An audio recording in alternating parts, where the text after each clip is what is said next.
Et si les couleurs autour de vous n'étaient pas juste des teintes? Et si elles racontaient ce que vous ne dites jamais à voix haute? Vos peurs, vos élans, votre lumière? Votre aura, ce halo subtil d'énergie, vibre en permanence et parle un langage que très peu comprennent. Aujourd'hui, vous allez découvrir ce que ce champ invisible dit vraiment de vous. L'aura n'est pas une croyance. C'est une sensation. Un écho de votre énergie, une peau d'âme qui vous enveloppe et évolue à chaque battement de votre vie intérieure. Depuis des millénaires, les traditions spirituelles parlent de ce champ lumineux. Les yogis l'ont perçu, les mystiques l'ont décrit, et aujourd'hui, même certains scientifiques s'en rapprochent. Mais plus que des faits, c'est une expérience. Il suffit parfois d'entrer dans une pièce et de ressentir la présence de quelqu'un, sans qu'il ait besoin de parler. Ce que vous ressentez, c'est son aura. Elle change. Elle respire. Elle s'épaissit quand vous êtes centré, et se fragmente lorsque vous êtes dispersé ou blessé. Votre aura est une traduction silencieuse de ce qui se passe à l'intérieur. Certains jours, elle scintille. D'autres, elle s'assombrit. Mais jamais elle ne ment. Elle capte vos émotions, vos intentions, vos désirs refoulés. Elle garde la trace de vos pensées récurrentes, de vos douleurs anciennes, et même de votre paix intérieure quand elle est là. Connaître votre aura, ce n'est pas apprendre une théorie, c'est apprendre à vous lire et à vous respecter. Car en écoutant cette enveloppe vibratoire, vous ouvrez une porte vers une relation plus authentique avec vous-même. Et ce que vous découvrez là change tout. Partie 2. Quand les couleurs parlent, le langage sacré de l'âme, 400 mots. Imaginez que chaque couleur soit une émotion cristallisée, une vibration de votre âme codée dans la lumière. Votre aura ne se contente pas d'exister, elle s'exprime. Et ce qu'elle dit, c'est vous, dans votre forme la plus pure. Rouge. C'est l'ancrage, la vitalité brute. Il parle de votre lien à la terre, à votre corps, à votre capacité à agir. Un rouge éclatant révèle un feu intérieur, une force de volonté. Mais s'il devient terne, il peut trahir une fatigue enfouie, un besoin de se recentrer, de reposer son énergie vitale. Orange. La joie, la créativité, le plaisir d'être vivant. Il surgit quand vous êtes dans l'élan, dans le jeu, dans le désir de créer et de partager. Un orange lumineux inspire confiance et chaleur. S'il vacille, il peut trahir un manque d'élan, une difficulté à exprimer ses émotions. Jaune. C'est la clarté, la confiance en soi, la puissance mentale. Un jaune rayonnant traduit une pensée structurée, une estime de soi saine. Mais un jaune pâle peut révéler des doutes, une peur de briller, un besoin d'approbation extérieure. Vert. L'amour du cœur, l'harmonie intérieure. Il entoure ceux qui apaisent, qui écoutent, qui soignent. Un vert équilibré montre un amour sans condition. Mais un vert sombre ou stagnant peut signaler des blessures affectives non cicatrisées.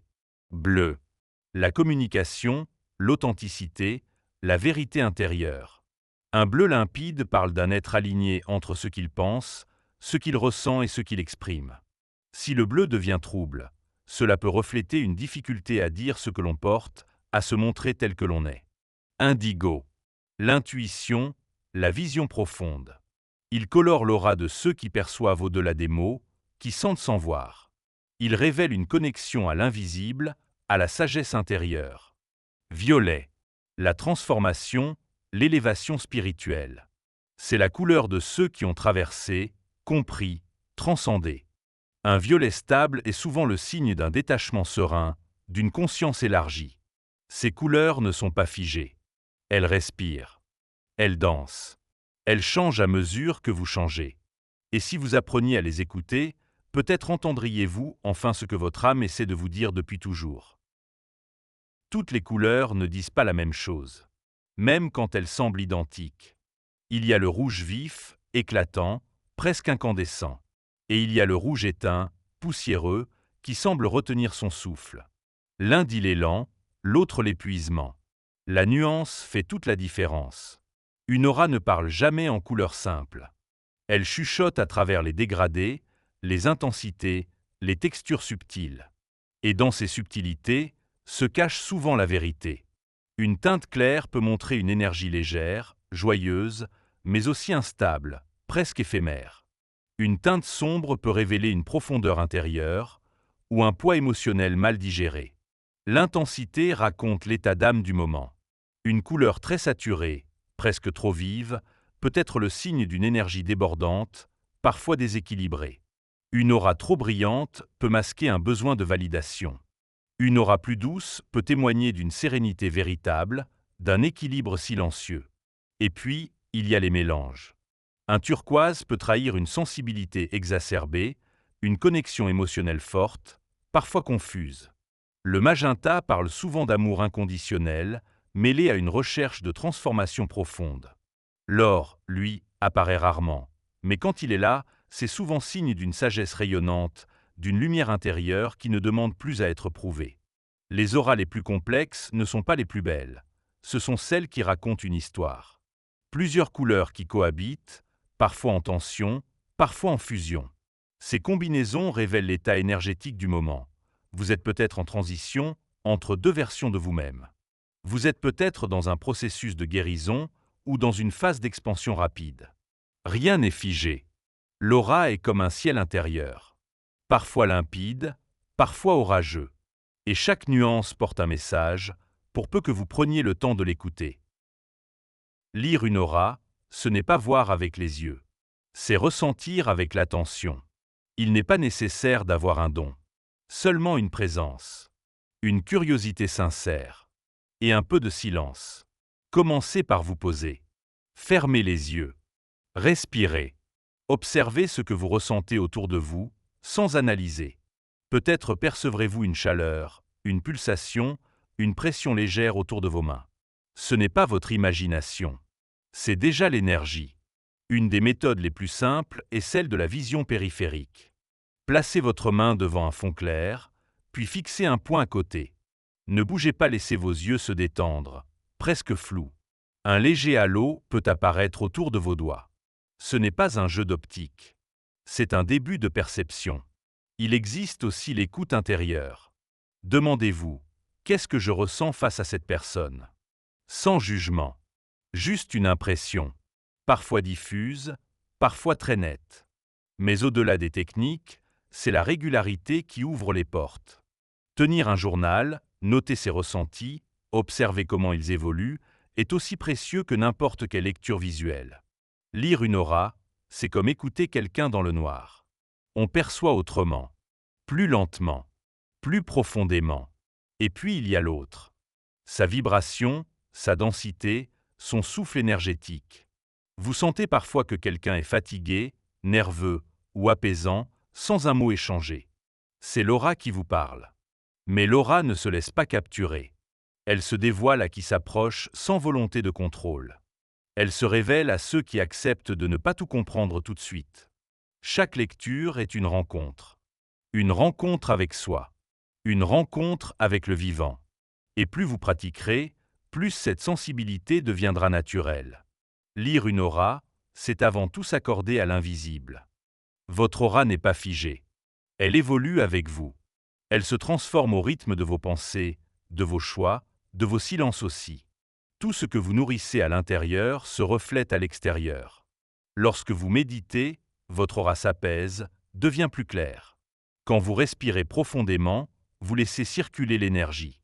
Lorsque vous cultivez la gratitude, elle s'élargit, presque imperceptiblement, mais elle devient plus dense, plus lumineuse. Et quand vous êtes en colère, confus ou blessé, elle se replie, se trouble. Cela ne veut pas dire que vous êtes négatif. Cela veut juste dire que votre champ énergétique exprime ce que vous vivez. Il est honnête. Il est fidèle. Élever sa vibration, ce n'est pas fuir ses émotions. C'est les traverser, les écouter, sans s'y attacher. C'est choisir la clarté plutôt que le jugement. La présence plutôt que la dispersion. Quelques gestes simples suffisent. Une marche lente, un moment de silence, une respiration consciente, une pensée bienveillante, un choix aligné. Tout cela nettoie, allège, clarifie. Et petit à petit, votre aura devient un espace habité. Un espace qui soutient au lieu de fuir, qui rayonne au lieu de se contracter. Vous devenez cette personne dont on dit « je ne sais pas pourquoi, mais je me sens bien près de lui ». Parce que votre champ énergétique ne ment pas. Il parle. Il rassure. Il inspire. Vous n'avez pas besoin de tout comprendre. Juste de vous accorder un peu plus souvent à votre propre lumière. Et si vous sentez que cela vous appelle, continuez à explorer. Écrivez ce que vous ressentez. Observez comment votre énergie change avec vos choix. Et souvenez-vous, l'aura n'est pas une destination. C'est un reflet. Et ce reflet vous appartient. À vous de le rendre vivant. À vous de le rendre lumineux. Ce que vous venez d'entendre, ce n'est pas une leçon. C'est un rappel. Que vous êtes fait d'énergie. Que vous vibrez, chaque jour, au rythme de vos émotions, de vos pensées, de vos intentions. Votre aura n'est pas un mystère extérieur à percer. C'est un miroir intérieur à regarder, avec douceur. Elle ne cherche pas à vous juger, ni à vous impressionner. Elle vous montre simplement où vous en êtes. Ce que vous portez. Ce que vous êtes prêt à libérer. Et si vous prenez le temps de l'écouter, si vous apprenez à ressentir ces couleurs silencieuses, alors vous commencerez à vivre avec plus de vérité, plus de clarté, plus de paix. Ne cherchez pas à la rendre parfaite. Cherchez juste à la rendre vivante. Merci d'avoir pris ce moment pour vous reconnecter à l'invisible. Si cette vidéo a résonné avec vous, pensez à vous abonner, à aimer et à partager. Cela fait toute la différence. Et surtout, restez à l'écoute. Car votre énergie a encore beaucoup de choses à vous dire.